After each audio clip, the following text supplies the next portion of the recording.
Hello guys, kali ini torang Inwek Nasulut lagi bikin DP nama Workshop Manajemen Perawatan Luka dan Stoma di Fasilitas Pelayanan Kesehatan.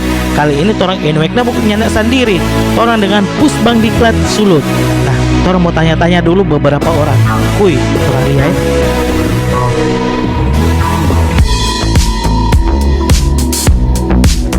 Oke, kali ini torang sok-sok mau ini kata natural, padahal nyandak torang sok atur. Torang mau bertanya dulu. Yang pertama, ini ada DP nama Ketua Inwekna Sulut. Nah, torang mau tanya-tanya dulu Pak Ketua Inwekna untuk torang kegiatan kali ini. Apa sih dia mau bilang, Cus? Apa ini? Apa ini? Ya?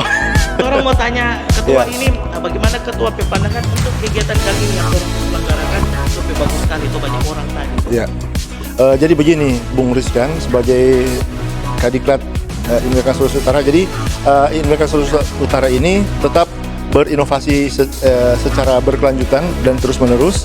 Yaitu pada saat ini kita lagi mendukung program pemerintah. Ya, apa yang bisa kita berikan kepada membantu pemerintah lewat program apa? Nah, kita sudah diskusi bersama bahwa saat ini kita membantu pemerintah lewat ketahanan kesehatan nasional. Kenapa ketahanan kesehatan nasional? Kita tahu bersama waktu masa-masa COVID ya, untuk layanan kesehatan di bawah kan yang primer susah sekali untuk akses itu. Nah, dari kita sudah punya pengalaman itu. Jadi bagaimana supaya ketahanan kesehatan nasional ini jadi kuat ketika orang menggalakkan layanan kesehatan primer. Layanan kesehatan primer di bawah ini. Jadi contohnya apa? Seperti apa yang kita bangun? Contohnya kita membangun bagaimana kita melakukan triase sejak dari rumah pasien, begitu. Nah, dari rumah pasien kita sudah tahu ini pasien ini mau kemana, mau ke rumah sakit atau ke puskesmas bisa. Kalau puskesmas kita ini di praktek mandiri keperawatan kita jemput bola. Jadi ada yang sakit kita pakai aplikasi, jadi tim di situ, orang datang ke rumah. Dan tolong lihat, oh ibu apa? Langsung tensi apa segala macam situ tolong lihat, oh ternyata ibu ini sakit A, B, C itu boleh di puskesmas. Baru orang bawa ke puskesmas kalau dia ada doi. Kalau ada doi ataupun dia jauh DP fasilitas puskesmas jauh, orang antar. Karena di setiap kabupaten kota yang ada tanpa praktek mandiri keperawatan, orang akan fasilitasi ataupun orang mau minta bantuan dari pemerintah juga agar supaya disiapkan ambulans begitu di operasional di setiap kabupaten kota yang ada perawatan luka yang ada praktek mandiri keperawatan. Nah, jadi seperti itu. Dan kedua itu untuk umum. Yang kedua, orang akan membangun ketahanan nasional itu lewat kesehatan dalam pasar. Jadi contohnya masyarakat ekonomi di bawah yang nggak mampu, yang berjualan contohnya sayur mayur ataupun ubi-ubian, yang mana keuntungannya itu ya kalau kita lihat dihitung-hitung itu minim sekali per hari. Keuntungannya berapa ribu sih per hari itu, contohnya seperti itu. Nah, terus kalau masyarakat itu sakit, yang berdagang itu sakit, nah dia mau bagaimana? Otomatis dia mesti tutup DP dagangan toh. Nah, kalau dia tutup DP dagangan, otomatis ada dua yang akan terjadi. Rusak nanti DP dagangan toh, busuk, atau dia tutup DP dagangan. Dapat doi tiap hari dari mana? Dia mau dapat biaya DP kehidupan dari mana? Toh? Nah, kalau orang bikin kesehatan dalam pasar ini, jadi dia sudah mengalami gejala di situ. Teman-teman yang dari pasar ini, kesehatan pasar langsung datang memeriksa di mana dia berjual. Jadi kita langsung pemeriksaan fisik dari situ. Kalau hanya simptomatiknya yang kita turunkan, ada dokter kan situ. Simptomatiknya kita turunkan, bisa observasi di tempat di mana dia berjualan. Kan begitu. Nah, ketika simptomatiknya itu sudah tertangani, dia bisa lanjut berjualan tanpa menutup DP jualan itu, begitu ya. Seperti itu. Itu beberapa contoh saja. Masih banyak beberapa yang lain juga yang kita akan kembangkan. Oke, terima kasih Ketua. Nah, berhubungan ini kegiatannya Inwekna, pertanyaan terakhir buat Ketua. Nih, langkah konkret apa yang telah Inwekna Sulut berikan selama tahun 2024 dan 2025 yang torang mau bikin? Salah satunya ini torang bikin seminar ini toh. Untuk langkah konkret yang torang pernah bikin apa? Sadiki Jo. Ya, yang langkah konkret yang sudah torang pernah bikin yaitu visi yang kemarin dari tahun 2019 ya sampai 2023 ya kemarin itu visi yang torang sudah capai itu dengan misi-misi yang torang sudah laksanakan. itu berjumlah 100 event, 100 program kegiatan yang Inmeknas Sulut laksanakan sejak tahun 2019 sampai tahun 2023. Yang mana 50% dari situ itu menyangkut adalah pengabdian masyarakat. Kita membantu masyarakat yang khususnya menengah bawah. Begitu kita membantu pemerintah, intinya Inmeknas Sulut membantu pemerintah lewat program-program yang sudah terlaksana. Mungkin kalau ada yang lain mau lihat bisa lihat di link ini atau di kolom deskripsi. Kolom deskripsi ya, bisa dilihat situ, itu program-program Inmeknas Sulawesi Utara yang kita share di dalam media sosial. Seperti itu. Oke, berarti ternyata terdokumentasi semua apa yang orang pernah bikinnya dari Inmeknas.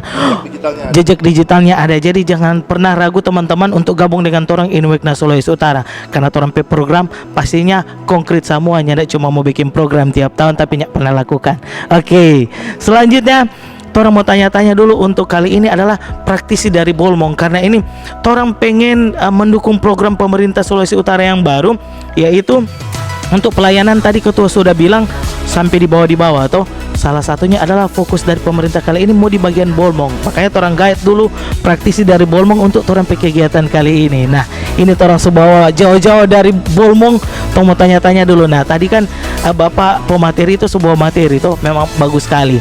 Nah, menurut dari pemateri, bagaimana sih kedepannya kalau pemerintah itu fokus di daerah sana untuk pelayanan kesehatan, apalagi di pelayanan keperawatan? Baik Pak Rizkan, jadi memang diperlukan sama dengan ketua ada jelaskan atau paparkan bahwa ketahanan dari kesehatan primer ini sangat-sangatlah penting, apalagi di kami sebagai praktisi dari Bolmong Raya itu apalagi di daerah perifer Pak. Jadi memang Pak Ketua itu sangat-sangat kami galangkan. Jadi adapun tentang layanan kesehatan primer ini untuk sampai ke perifer itu adalah untuk mencakup yang tadi, untuk mengambil tadi dengan memberdayakan SDM atau praktisi-praktisi yang ada di sana untuk bisa bisa menggapai lah sampai di perifer, sampai di ujung-ujung pelosok-pelosok desa yang ada di Bolmong Raya. Mungkin seperti itu, dan kami juga dari Inmeknas Sulawesi Utara ini sangat-sangat berharap untuk program-program kedepannya itu akan meningkatkan SDM, terutama SDM kesehatan yang ada di perifer tentunya. Kemarin berkat Pak Ketua dan teman-teman di himpunan dan lainnya itu ya alhamdulillah tercapai sampai saat ini dan sudah dirasakan sendiri oleh masyarakat DP dampak. Kurang lebih seperti itu Pak Rizkan. Oke, baik, terima kasih. Nah, terakhir ini Tora mau tanyakan, ini in frame ini ada sekretaris. Mestinya ini yang akan jadi pendamping ketua Inmeknas nantinya untuk program-program yang telah dijelaskan. Nah, ini mau tanya-tanya dulu Bapak Sek. Apa sih yang Bapak Sek bikin selama ini untuk membantu ketua kali ini untuk mensukseskan program di tahun 2025? Baik, terima kasih Mas Rizkan. Untuk itu saya sebagai sekretaris Inmeknas Sulawesi Utara dalam hal ini harus mempertajamkan sistem kami di organisasi Inmeknas Solo, karena manajemen organisasi itu sangat penting buat kita melaksanakan kegiatan-kegiatan yang ada di lingkup masyarakat, bahkan di pemerintah. Manajemen organisasi menentukan sampai di mana dan sejauh mana kualitas dari organisasi. Nah, seperti yang kita laksanakan pada hari ini workshop, kami dari Inmeknas Sulawesi Utara harus mendukung baik dari segi pendidikan bahkan segi keilmuan, karena seorang tenaga kesehatan bukan hanya terkait tentang pelaksanaan kegiatan, tapi harus didukung penuh terkait tentang pengetahuan dasar terkait tentang kesehatan, baik kesehatan luka maupun stoma dan kontinensial. Mungkin hanya itu. Oke, terima kasih buat Nurse Rizal yang orang tanya-tanya, Bapak Sek sama ini Tompe Bapak Ketua. Ya, satu lagi. Oh, masih ada lagi ternyata. Jadi begini. Jadi pemerintah yang kita lihat pengembangan kesehatan lewat Kementerian Kesehatan itu yang sekarang ini mereka lagi fokuskan untuk infrastruktur layanan kesehatan yang ada di kabupaten kota di seluruh Indonesia.